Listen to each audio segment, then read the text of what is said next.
Denny Hamlin just said something on his own podcast that NASCAR might not want you to hear. People are calling it him lashing out, but that is not the full story. Hamlin admitted a secret rule drivers used to live by, one that kept everyone in line for years, and he says NASCAR broke it. Stick around, because what happens next could change how every race plays out. It started with one wild Sunday at Chicagoland Speedway in Joliet, Illinois. The Eero 400 gave fans two separate incidents that had the entire garage talking before the checkered flag even fell, and both of them are still being picked apart days later. The first one involved Front Row Motorsports driver Zane Smith and Spire Motorsports driver Carson Hocevar. Smith made contact with the back of Hocevar's car, and both drivers ended up in the wall.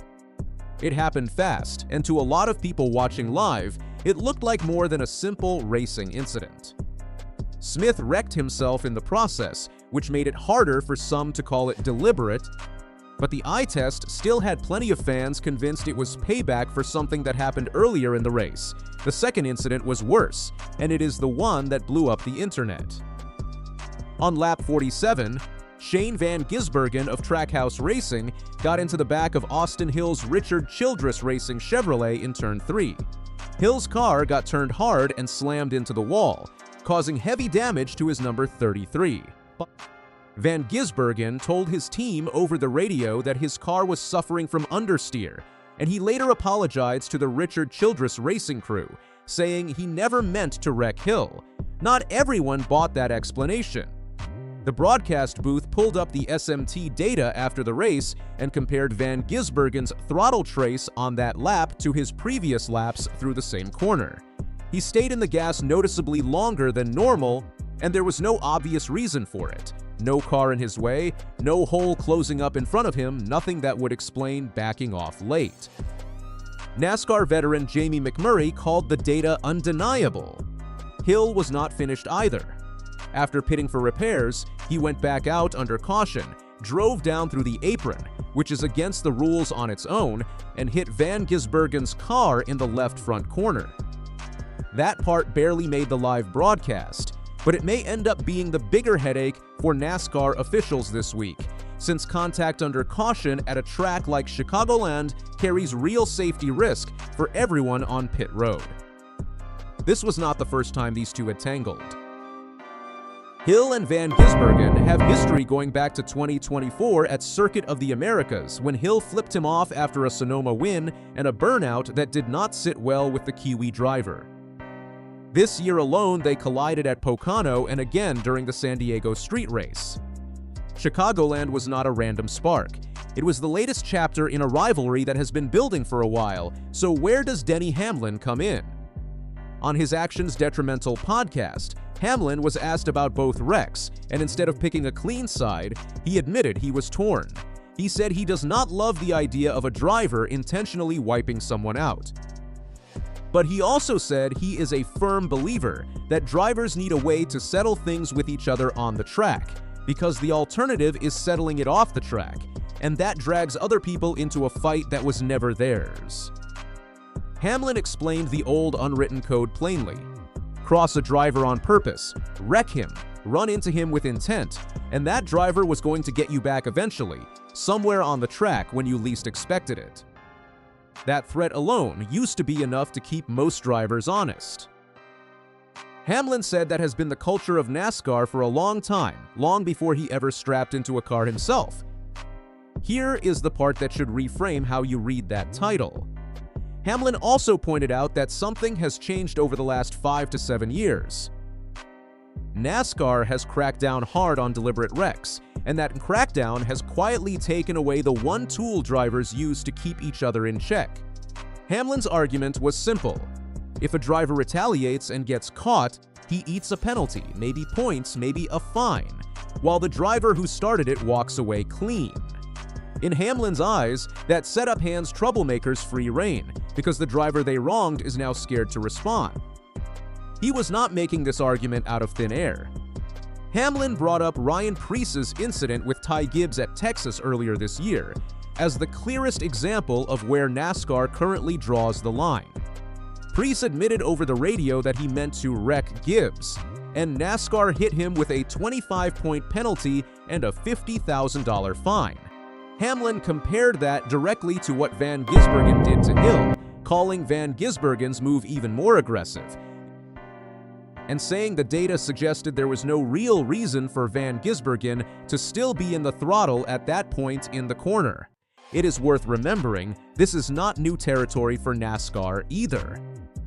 Back in 2015 at Martinsville, Matt Kenseth deliberately wrecked Joey Logano weeks after Logano had spun him out at Kansas during a playoff race, and NASCAR suspended Kenseth for 2 races over it. Kenseth played it cool afterward, blaming a flat tire, but nobody in the garage believed that story for a second.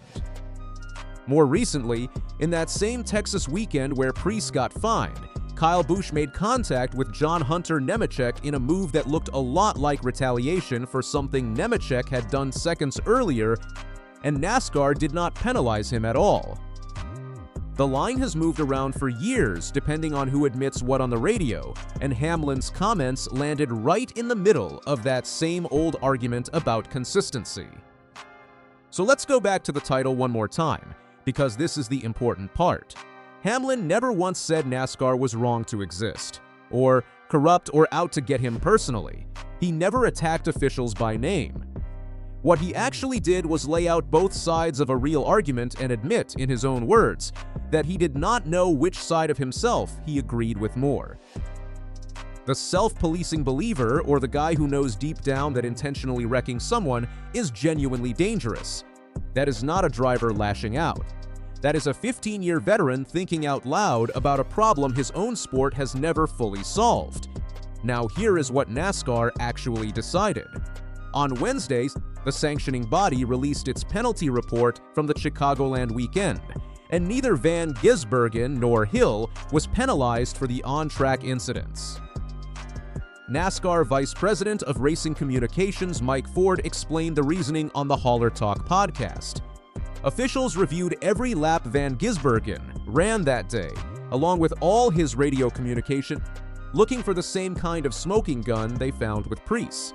They did not find one.